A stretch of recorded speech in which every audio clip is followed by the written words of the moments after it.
mean the same old, like I've always been listening to, right? Hopefully it's not same old, same old. No, I mean the same old procedure. Yes.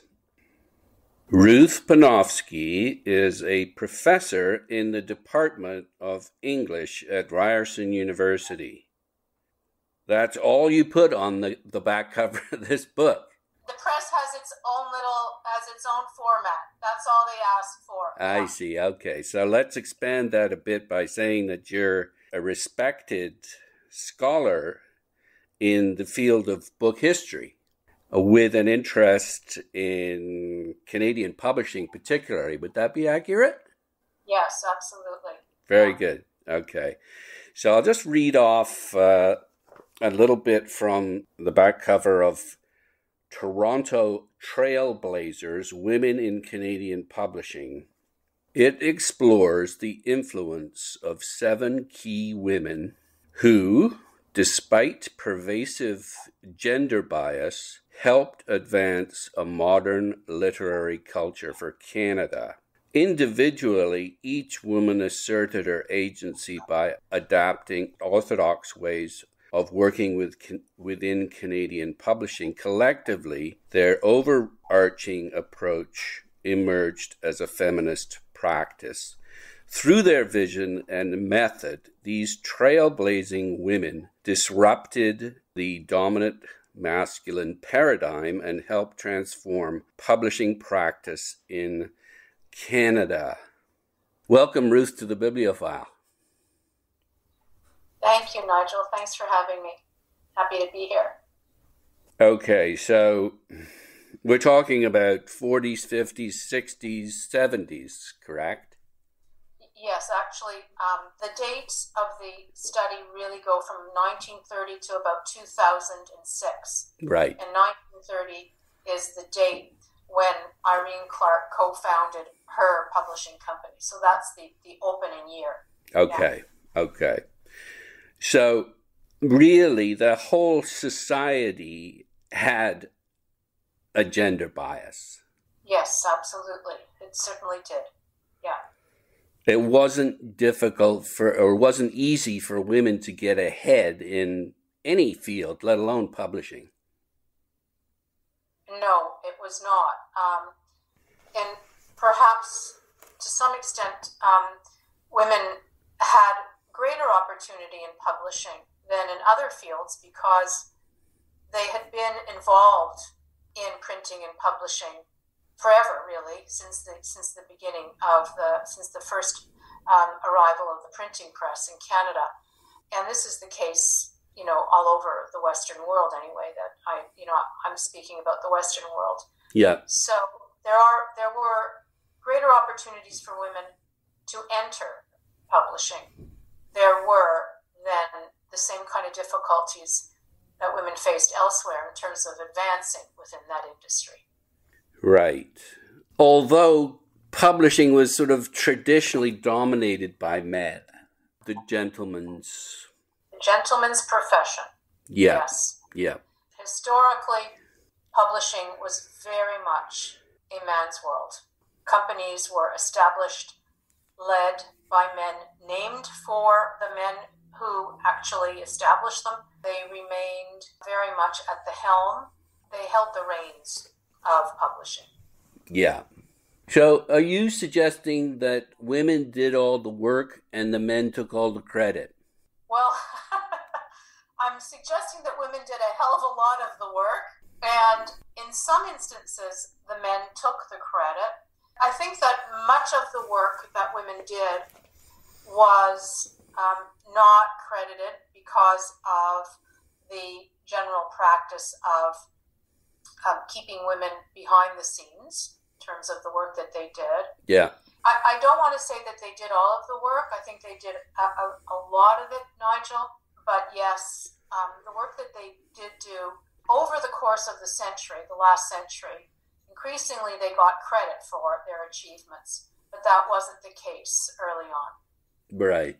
Yeah, mostly they were looked upon as sort of secretarial help.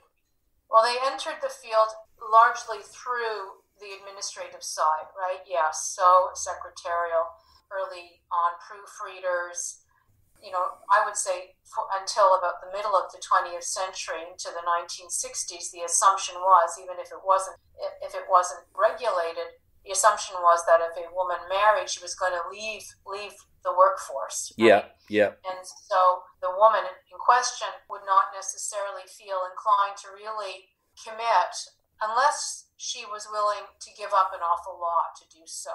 One of the things that you notice about the women I feature in the work is that many of them were single and many of them did not have children, because through their commitment to their careers for much of the 20th century, the assumption was that women could not be both, ambitious career women and wives and mothers. So that was part of the culture. Yeah, in fact, one of the most ambitious of the women that you feature, Anna Porter, you recount the amusing tale that Jack Mcclellan gave her a big glass full of birth control pills and another one full of condoms at the wedding.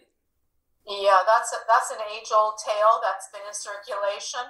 So by the time we get to Anna Porter, who is a woman who entered publishing in about, it was like 1969.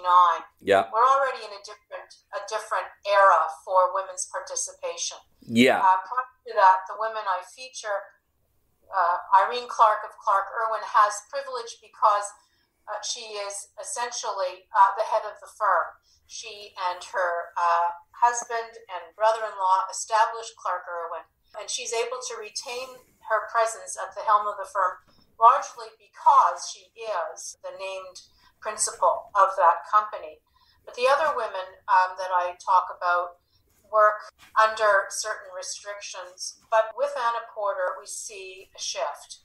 And this is happening generally for women in the broader workforce by the time we come to the 1960s, of course. So Porter is able to make her way through the ranks. She serves her publishing apprenticeship under Jack Mcclellan and Stewart, but she rises through the ranks, and she's extremely smart. Jack Mcclellan recognizes her intelligence and capacity for hard work, her intuitive grasp of how publishing works. And at the same time, though, he assumed that she would not, give in to the desire to have children, wanted to prevent that as much as possible. As you say, gave her a big brandy snifter filled with birth control pills for her and condoms for her husband as a wedding gift. So he, on the one hand, recognized her great strengths, and on the other hand, couldn't reconcile the fact that she had other wants as well. Yeah. Yeah, I mean, it was a tribute to her. But, yeah.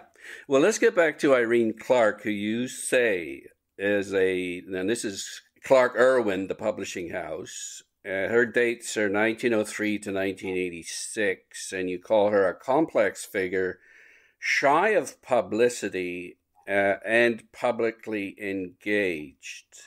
My sense, though, is that it was because, now, again, this is just my reading of it, it was her husband that was the driving force, but he died young and she took over. That wrong? Yeah, I think that she certainly was. She was there from the beginning, his establishment. Yeah. And while she was having kids, she often worked from home, reading manuscripts. So she wasn't involved with the day-to-day running of the firm so much as the editorial side of things. Yeah. And then when her husband died, I think it was 1955, he died as a young man of a heart attack. She rose to the position of president. And then soon after that, her son, Bill Clarke, whose name is well known in terms of Clarke Irwin, he came on board and they worked together. But yes, she ran things. She ran aspects of the firm that she liked to deal with. She dealt with things like the building, the facets of the building. some hiring practices. She really enjoyed dealing with foreign agents, foreign publishing companies that Clarke Irwin represented. If you go into the archive of Clarke Irwin, you find a lot of correspondence between Irene Clarke and the publishing companies in the UK and the US that she represented. She liked that side of management.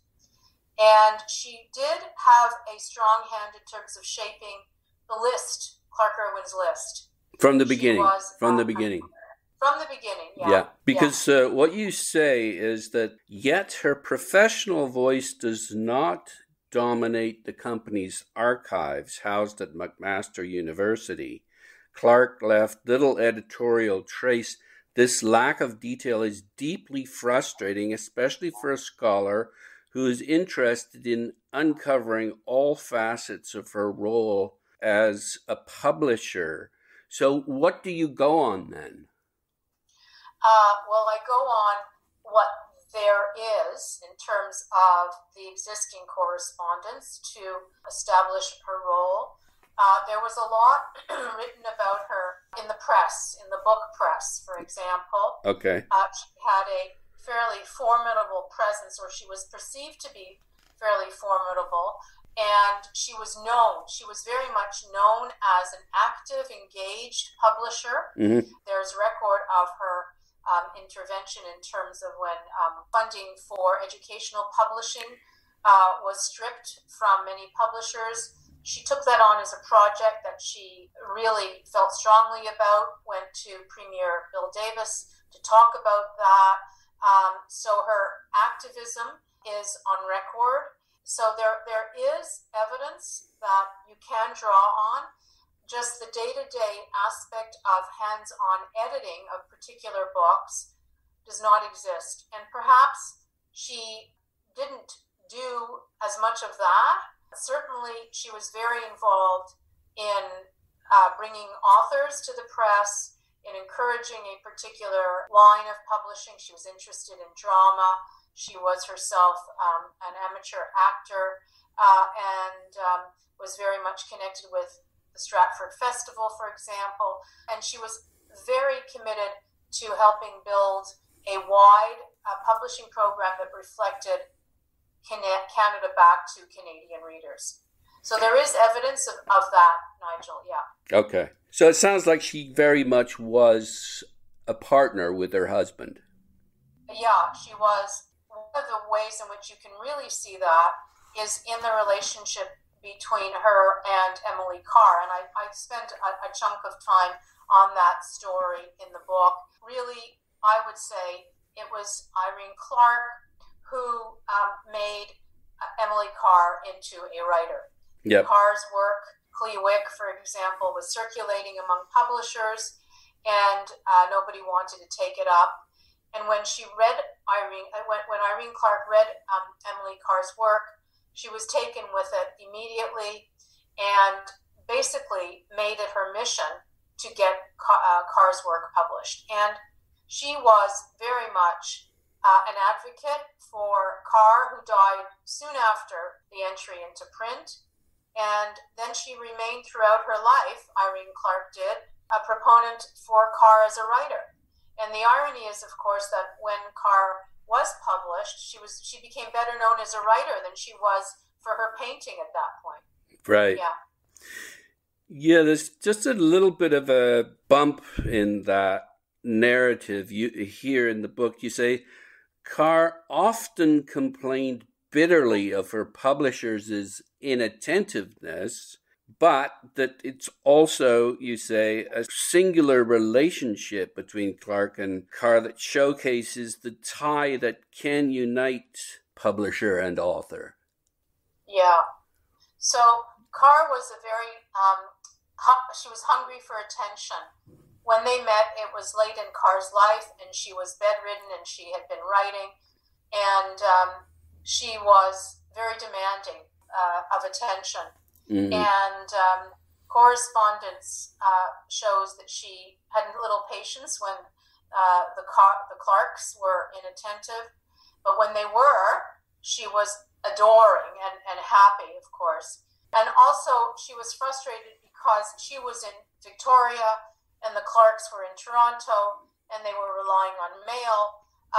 And so there was a distance between them. And I think she was so excited, Carr was, at being published that she wanted as much attention as possible. But the tension did not at all disrupt the relationship. I mean, Clarke writes to Carr the most remarkable letter, I think, that talks about how an accurate evaluation of Carr's work and the longevity of her writing and her painting, of course, because Clarke was as much an admirer of Carr's painting as she was of her writing. So, yeah, and I think this was a unique relationship between two women. Okay. The writer and the publisher. Yeah, I do. Okay. Yeah. So I just want to return quickly to that, the elimination in 1968 of textbook stimulation grants, because that really was a wicked hit that they took, wasn't it? It really was significant in the success of the Canadian publishing sector. Yeah, there wasn't anything like it. It basically changed the face of publishing as it had been operating up until that point, because so much of publishing in Canada, which is a vulnerable and fragile undertaking to this day, for various complicated reasons that we won't necessarily get into, but publishers relied on grants for educational publishing and contracts for educational publishing. So provincial governments would grant particular publishers very long-term contracts to supply the educational market with books for elementary and high school level classrooms. And in the 1960s, there grew a shift around, less strict curriculum. There was much more openness that was kind of entering into educational curricula. And so the combination of that and then the stripping of textbook stimulation grants changed the trajectory of publishing. Whereas educational publishing basically supplemented all other publishing programs that publishers undertook, this became a real difficulty. Yeah, that's a good topic for another conversation, but important, isn't it? Yes, crucial. I just quickly on the Stratford Festival, I love they did a series of books on the history of the Stratford Festival with really lovely dust jackets, as I recall. Do you remember those? Their books were beautiful. Yeah. There was a real attention to design.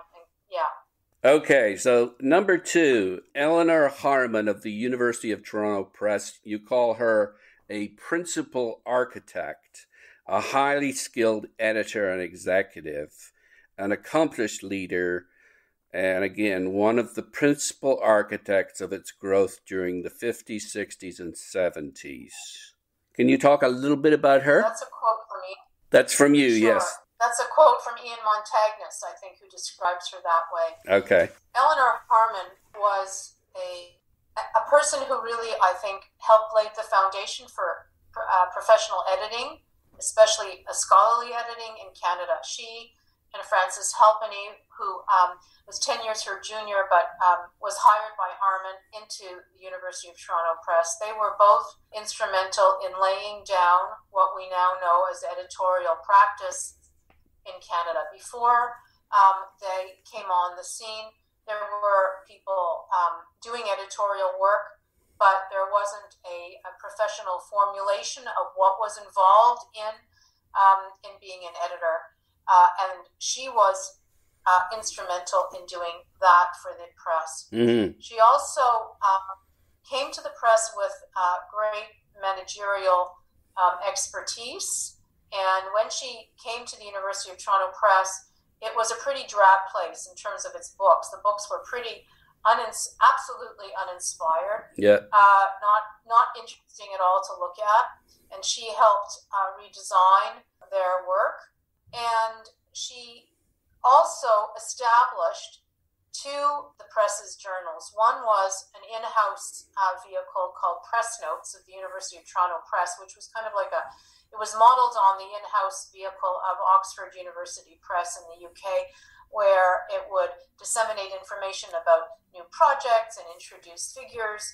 And it was meant to be both an in-house kind of newsletter, but it was also sent out quite widely to publishing houses North America wide. And then secondly, she was really, I think, responsible for establishing the Journal of Scholarly Publishing, which still is ongoing to this day. It was a new kind of journal that really addressed publishing issues from both a North American and international perspective. And Harman was the heart of that.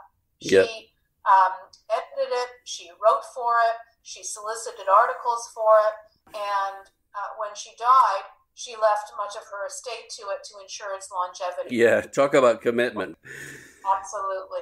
Okay, now here you say that she may not have been fully cognizant of the gender bias she experienced. She faced discrimination as a female editor, but was herself a harsh judge of female employees.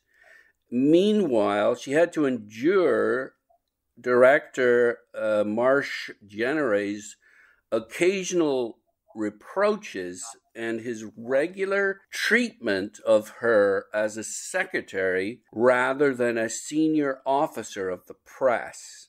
I'll just finish this. In truth, she occupied a complex gendered position and never conceded or chose rather to ignore the degree of compromise that led to her becoming second in command to Genere. So basically, she couldn't complain, otherwise she felt like she'd get fired. Is that it? I don't think she felt that she would get fired, but I think one of the people who worked with her, Laurie Lewis, who was a designer, I think you've interviewed Laurie. I know Laurie quite well. Yeah, she's great. Yeah. So she worked at the press, and she worked under Eleanor Harmon, and she recalls her kind of her fierceness. So on the one hand, she was very tough, but on the other, I think, very much aware that to step beyond certain boundaries would be futile.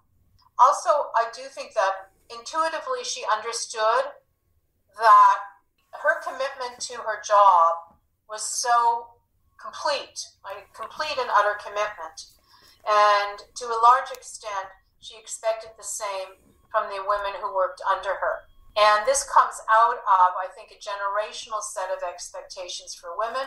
And so she was, I think, very much in a bind. On the one hand, she loved her job. She was very stimulated by it.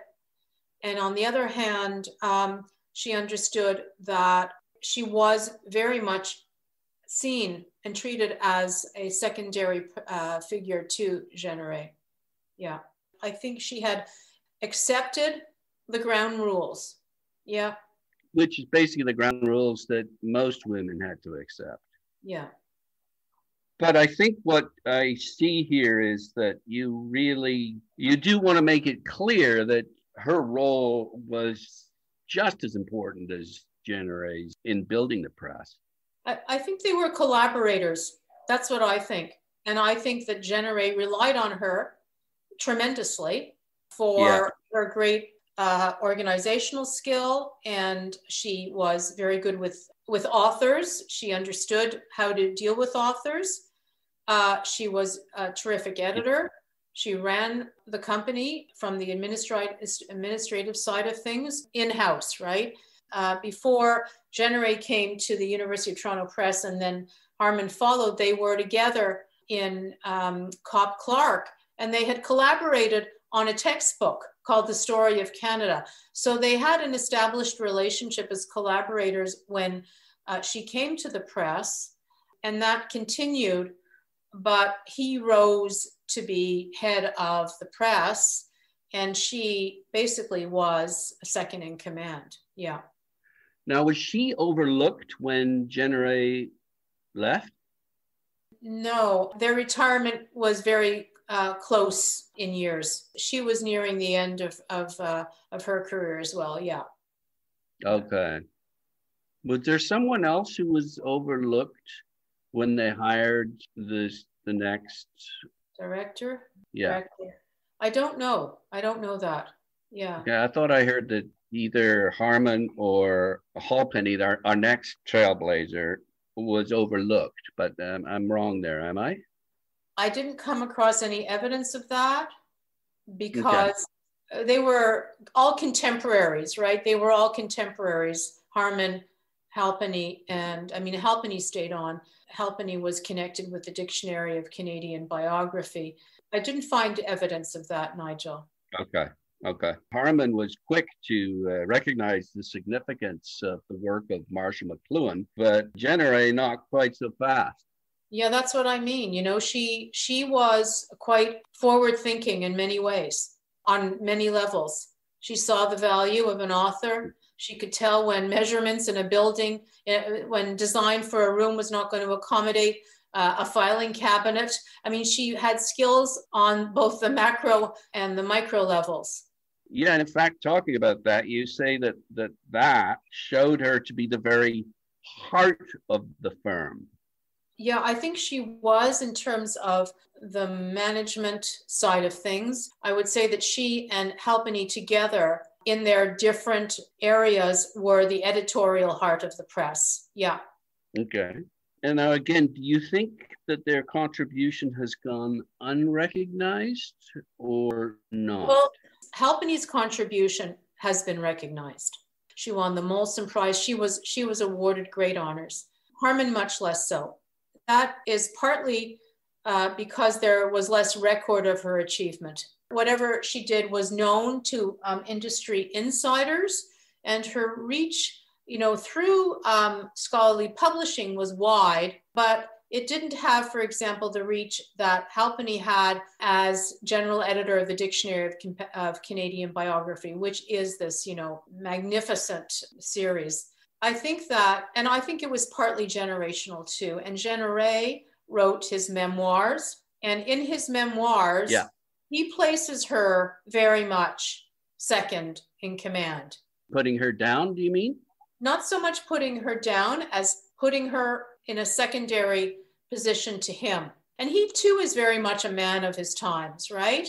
Where he would feel that it was, there wasn't anything out of line in terms of asking her to take the minutes in a meeting when they were both senior members of a committee, for example. As a woman, she was perceived to be the minute taker, right? Not the person leading the meeting. Just because she's a woman, right? Yeah, the care work, the care side of the profession historically has been and continues to be left to women.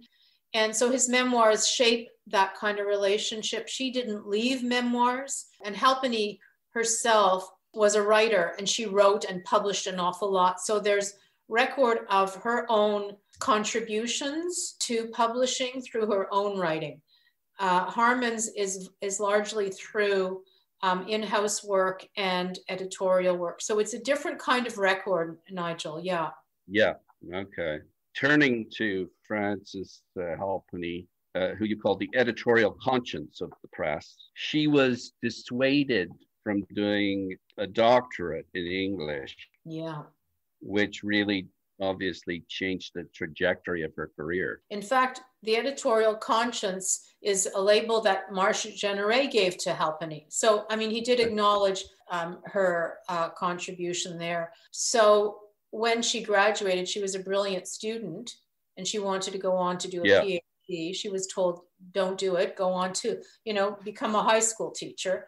And this was characteristic of the kind of advice given to women. But she was a very optimistic person who was frustrated by that advice, but found an entry to the University of Toronto Press. There was an opening, she was hired, and she made a career for herself that I think was deeply satisfying. I'm a big fan of I don't think too many people have even heard of him, but E.K. Brown, the literary critic, she was grateful to him for recommending her for that position at the U of T Press. Yeah. And she edited his book, Rhyme in the Novel, which I just picked up the other day. Yeah. She was very much the scholar's editor, and he taught her as an undergrad.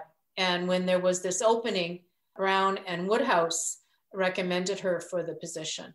And she always acknowledged with gratitude their endorsement of her. And she felt she had great training at the U of T as an undergrad, and that helped her when she became an editor. But she was instrumental in setting up the editorial department at the press. You know, she was at the head of editorial department, and she trained editors, and she became somebody who gave editorial classes on how to be an editor, on what editorial practice looks like. This was part of what she did all of her life. Yeah. And then eventually, she had great energy. She started working in an administrative capacity under, I think it was David Hayne, who was the editor of the Dictionary of the Dictionary of Canadian Biography. And then she moved into that position when he retired. She was the longest serving editor of the DCB. And not only did she serve as editor, but she also had an office in Quebec City, because this was a bilingual publication. Yes. And so she traveled from Toronto, and she kept an apartment in Quebec City, and she worked with the French editors at Université de Laval. She was a hands-on editor, and she also shaped the direction of those entries. She wanted lesser known figures as much as possible to be brought into those volumes. Yeah.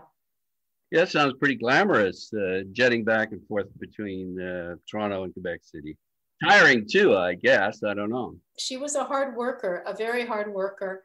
I've never thought of Francess Halpenny as a glamorous person, but maybe. I mean, she certainly enjoyed all aspects of her work at the press. She also became dean of the library school at the University of Toronto, and she did that for a period of time. While she was editing, retained her position at the press. So she was a very dynamic person. Yeah, let's give a quick shout out to James Nicholson, who actually made the Dictionary of Canadian Biography possible.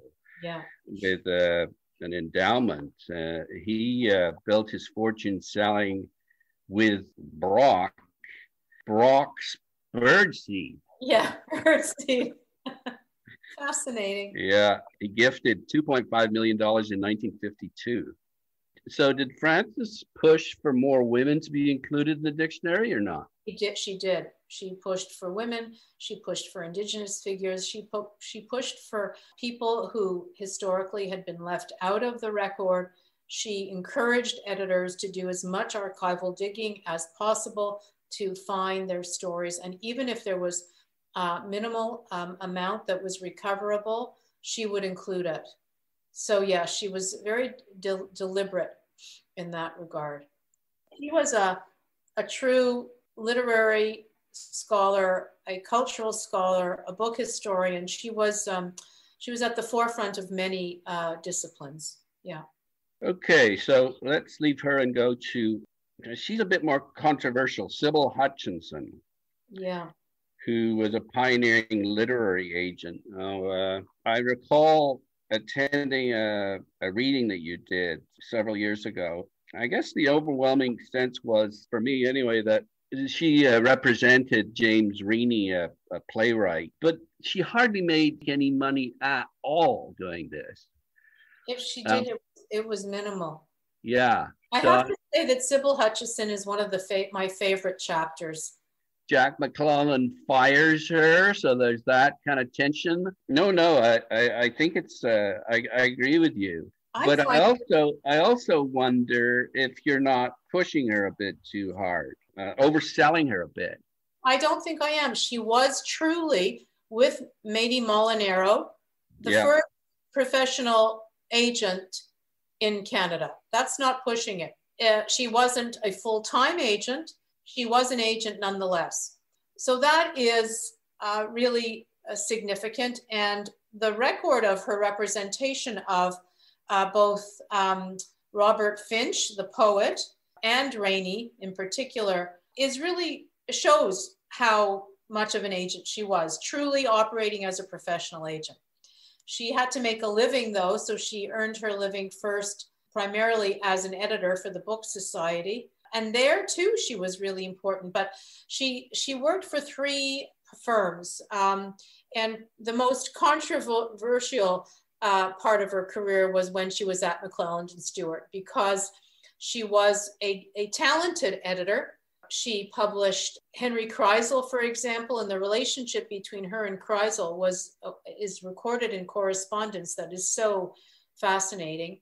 And she was an ardent nationalist at a time where, you know, she wanted to publish immigrant writers, and she saw the value of, she didn't publish Indigenous writers, but she saw the value of bringing their voices into the publishing world. And she was really, I think, had great foresight.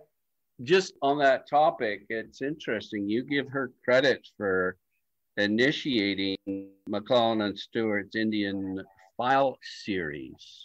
Yeah. I was surprised to read that. So was she responsible for hiring Paul Arthur to come in and design that? Whose initiative was it? I don't think she hired anybody, but certainly she worked with him. So she was instrumental in establishing the series and bringing writers into it. Yeah. It was her idea. Yes. Yeah. Okay. Yeah, no, I'm the proud owner of 6 or 7 of those. I think I'm lacking just one of them. They're beautiful, aren't they? Yeah, they are. Yeah. And she had a real appreciation for beautifully designed books. And she herself was, when she was younger, she aspired to be a writer.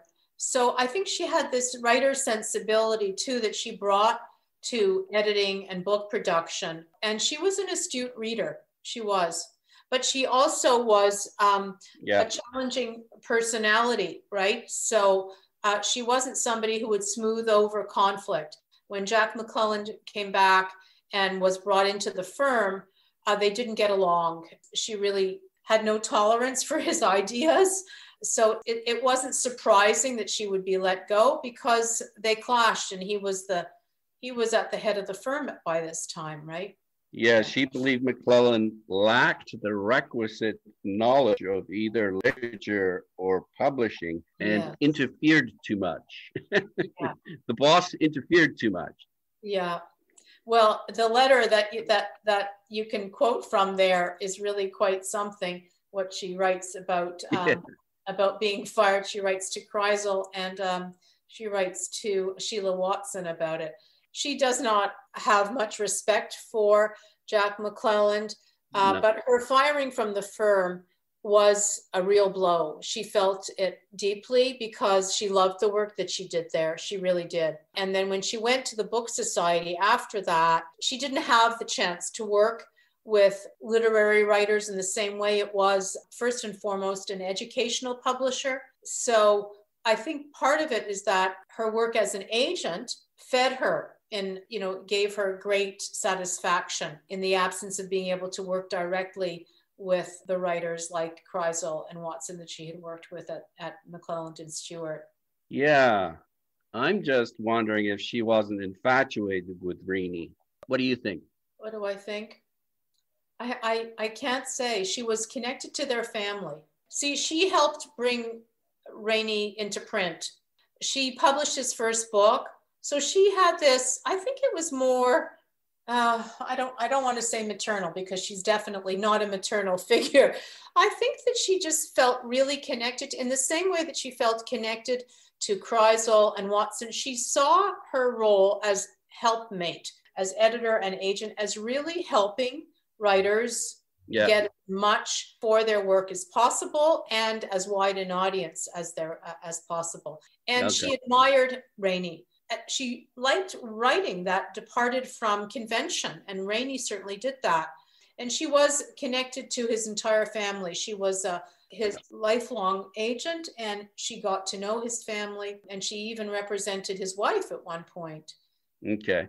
Yeah, she also really is protective of, and I think it's difficult to get a toehold for literary agents anywhere, in Canada, obviously, as well, because the publishers resented them. You cite a letter to Dave and Ellen Godfrey where she says, "We do not appreciate these slipshod, careless ways of dealing with authors," when in fact they basically just sent the check directly to Rainey.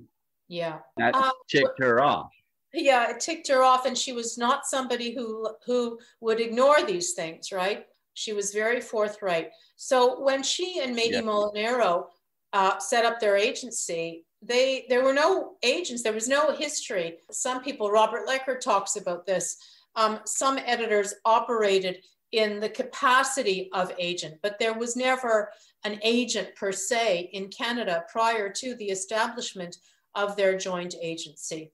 And so they were basically treading new ground, and publishers did not like the incursion of the middle person, right? They didn't like that. They wanted No, they never do. And legitimately so. In France today, it's still a really highly valued relationship between the publisher and the author that they don't want to give up. But in terms of professionalizing the role of the author, the agent was instrumental in helping that happen, right? And bringing that about. And Rainey wanted that. So the work that she did really, as I say in the book, laid the ground for later women who became agents in the 70s, largely based in Toronto. So I don't think I am making too large a claim for her. Okay. Then there's Claire Pratt at Mcclellan and Stewards, and her role with the New Canadian Library is significant. Yes, it is. Janet Friskney wrote, you also interviewed Janet. Her book on the New Canadian Library traces Claire Pratt's work there. Yeah, no, she was really important. Claire Pratt, the daughter of E.J. Pratt and Viola Pratt, came by her literary pedigree quite naturally. She came into Mcclellan and Stewards soon after Sybil Hutchinson left. And she was able to get along with Jack Mcclellan in a way that Hutchinson was not. And Pratt was more, she was able to deal with his kind of charismatic, up and down, demanding personality. But eventually, because she suffered from polio, the legacy of polio. She contracted it when she was a young person. So physically, there was great strain on her in terms of the demands of the day-to-day job of publishing. So she left the firm. I think she was there for 6 years. But during that period of time, she was really a significant figure, especially in terms of the New Canadian Library and Margaret Lawrence and Irving Layton, two major M&S writers. I love that section on her relationship with Irving Layton. It's just great. She was able to deal with these big men, big egos. Big egos. Sure. That also comes out of her own gendered experience, right? And her own understanding of the literary ego, because her father was a larger than life figure, E.J. Pratt. And so she brought that skill to her work as an editor and subsumed her own desires. But at the same time, she quietly went on to achieve great things of her own, right? She was a poet. She was a woodcut artist. Yeah, she's a very interesting person. Yeah, that's such a great period for M&S too, mid-50s to mid-late 60s. I mean, Frank Neufeld is really creative during those periods too, isn't he? Yeah. Then we move on to Anna Porter, who she's got the publisher's personality.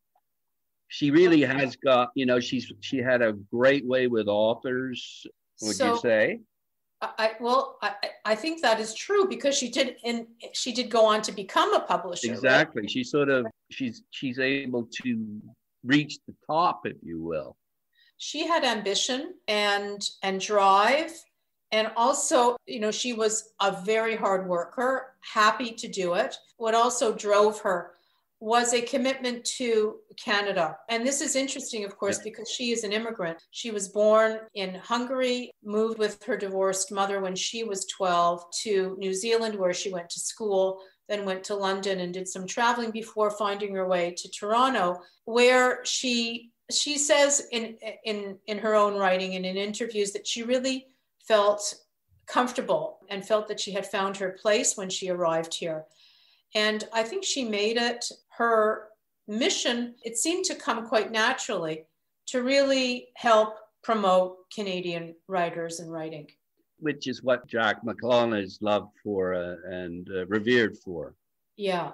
She, I think more than anybody, was truly his mentee, right? He saw the potential in her, and she acknowledges that he really encouraged her.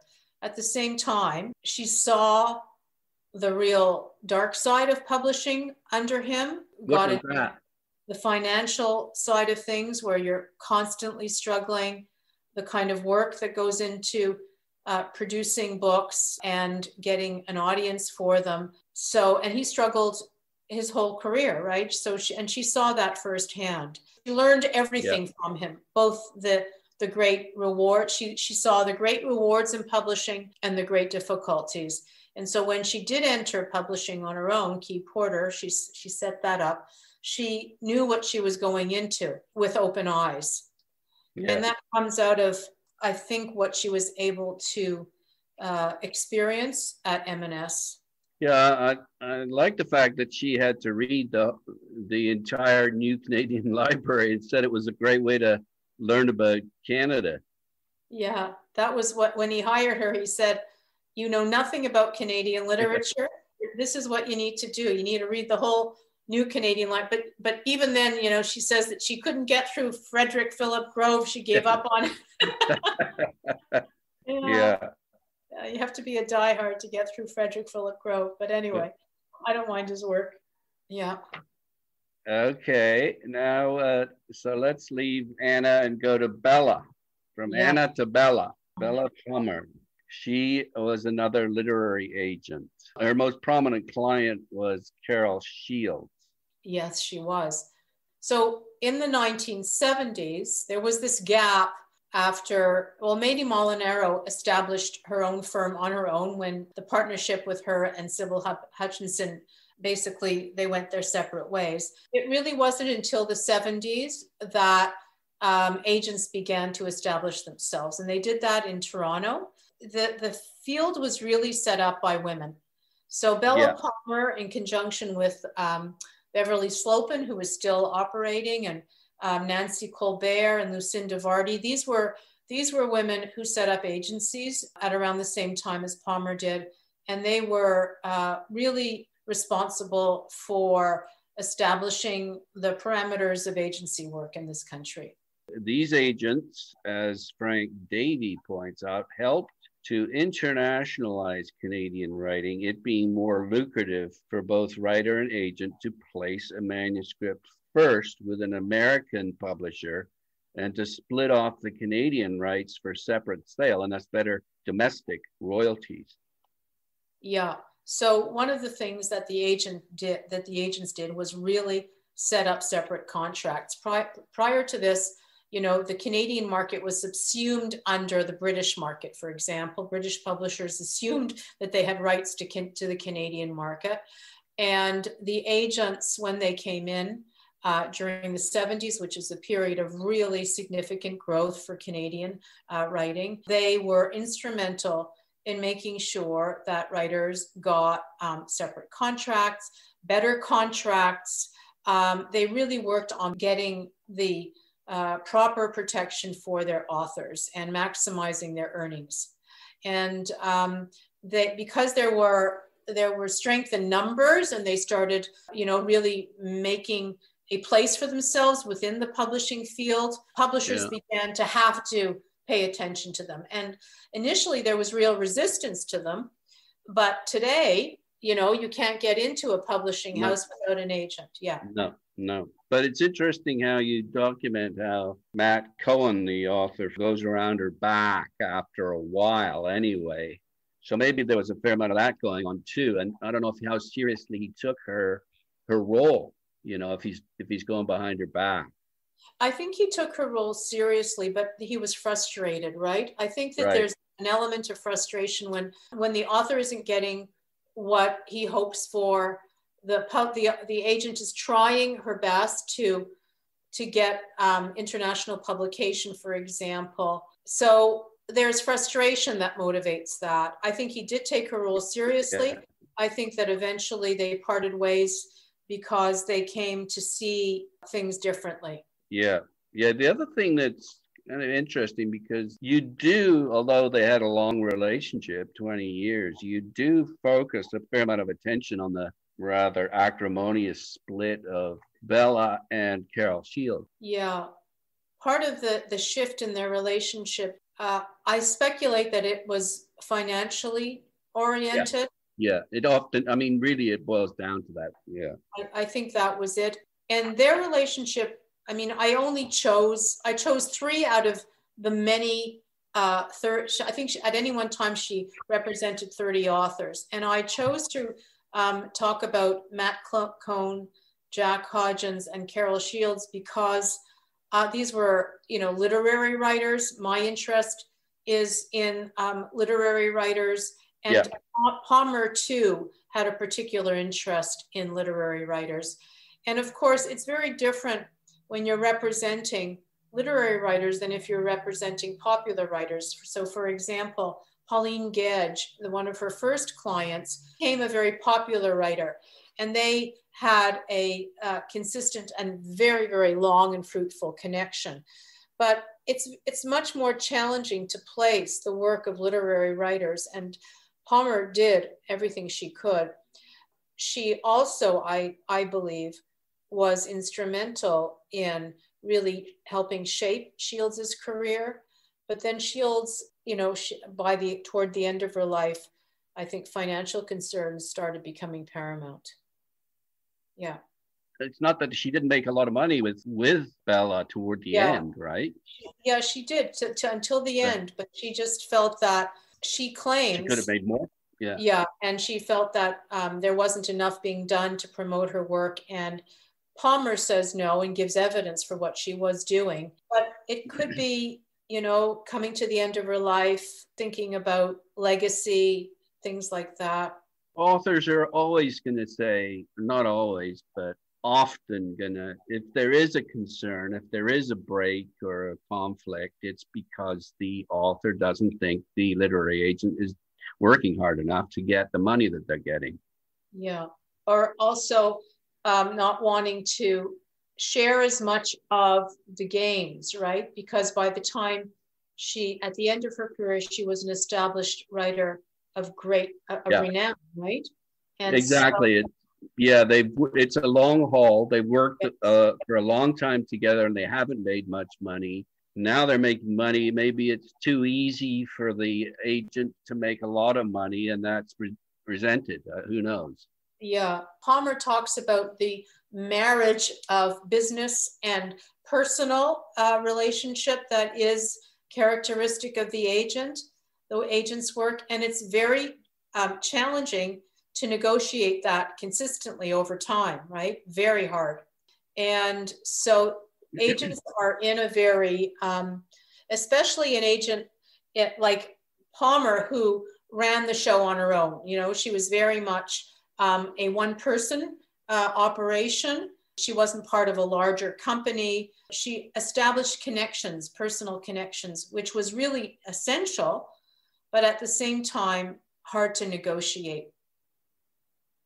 Okay, and then we come to the conclusion where you focus on the lamentable situation that Canadian publishing is in today.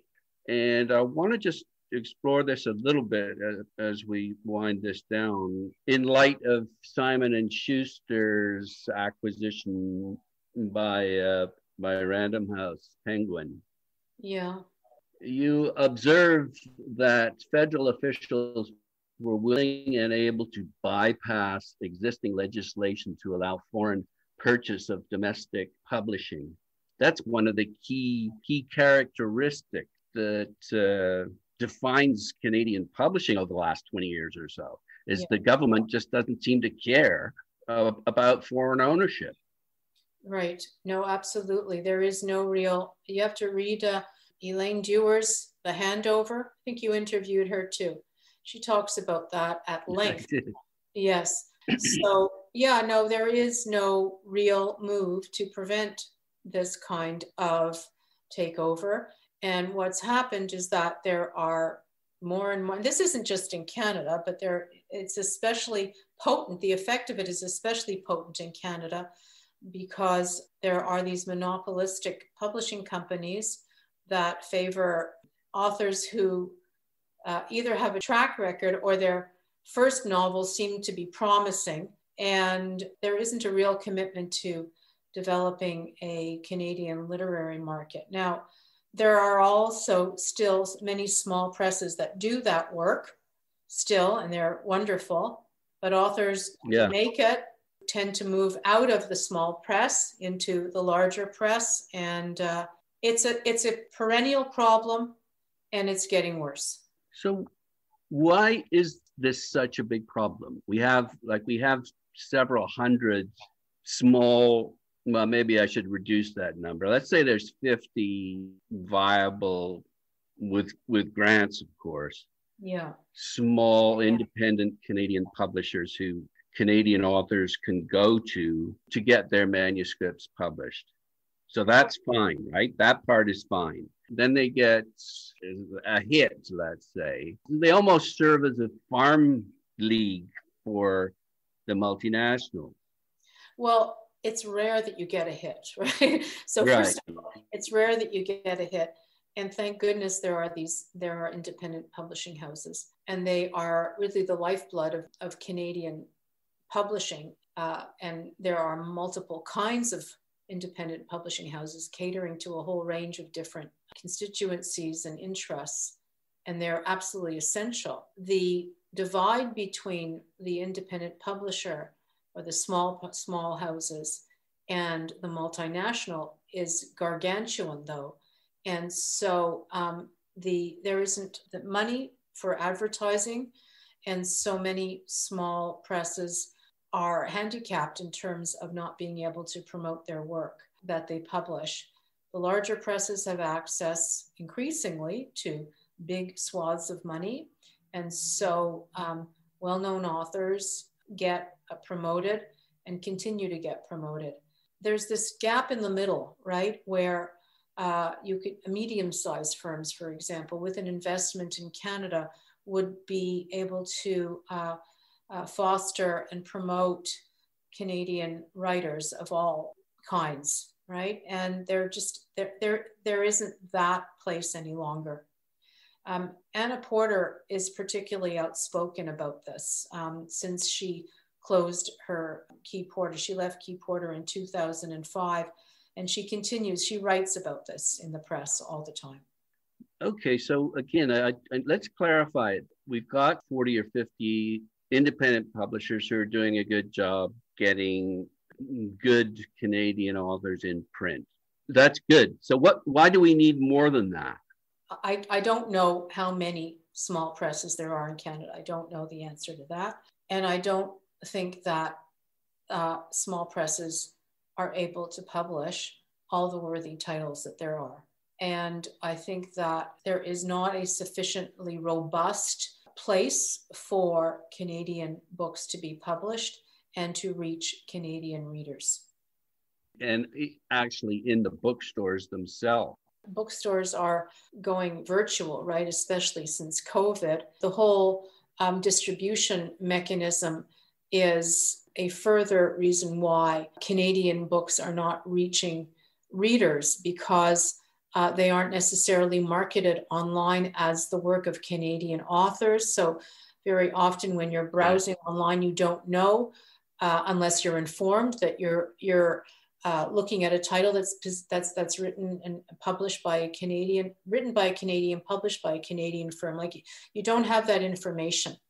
And so the reach is simply not there. And that's because information is lacking about the presses, about the authors. Yeah. So what's the solution? Solutions have been proposed forever in terms of Canadian publishing. And there was government intervention. There is support for Canadian publishing companies by the federal government, thank goodness for that. But there isn't, at the same time, an attempt to prevent the acquisition of multinationals of Canadian firms. The greatest loss was Mcclellan and Stewards, the firm that was really regarded as a Canadian firm. It wasn't firmly Canadian by the time it was finally sold, but its eventual loss was, I think, one that really signified how far the government was willing not to go in terms of protecting Canadian publishing assets. It's not as if proposals have not been in place, but over the years, they have shown to not really have much teeth because the government is not invested at all in Canadian publishing and protecting it.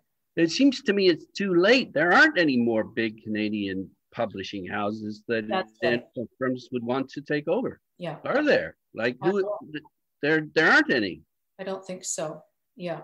There are Canadian imprints within the larger companies, and thank goodness for that, like Phyllis Bruce. Yeah. It's better than nothing. There is that. I don't think that there are. I don't know because I'm not as well informed in terms of contemporary publishing as I am.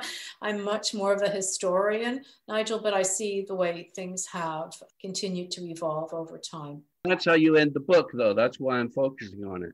Yeah.